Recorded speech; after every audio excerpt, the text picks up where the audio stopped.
Shalom, salam sejahtera. Renungan malam seiman pada malam hari ini berjudul Hukum ke-8. Jangan mencuri. Keluaran 20 ayat 15.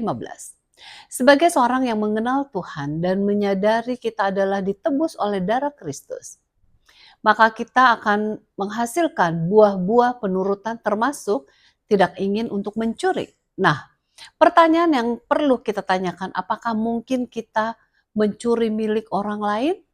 Satu hal yang mengagetkan adalah membaca laporan yang dituliskan oleh Dov Batchelor di buku The Ten Commandments Under Attack halaman 54 bahwa 9% dari pegawai di Amerika ini mencuri secara rutin dan 75% pegawai yang mencuri dari waktu ke waktu.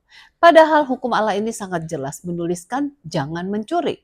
Artinya jangan mengambil hal atau hak yang bukan milik kita. Ellen G. White menuliskan di buku Patriarchs and Prophets halaman 309 bahwa baik dosa umum ataupun secara pribadi tercakup dalam tulisan ini. Undang-undang yang ke-8 ini menghukumkan penculikan dan soal perbudakan dan melarang peperangan untuk menguasai orang lain. Hukum ini juga menghukumkan pencurian dan perampokan serta menuntut kejujuran dalam soal-soal yang paling kecil di dalam urusan kehidupan ini. Hukum ini melarang ketamakan dalam perdagangan dan menuntut pembayaran utang dan gaji. Demikian juga menyatakan bahwa setiap usaha untuk mencari keuntungan bagi diri kita akibat kelalaian, kelemahan serta kemalangan orang lain dicatat sebagai suatu penipuan di dalam buku surga.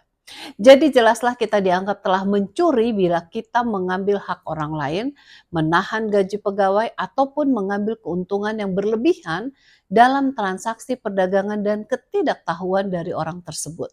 Hukum ini mengajak kita untuk jujur dalam segala perkara termasuk hal yang kecil sekalipun.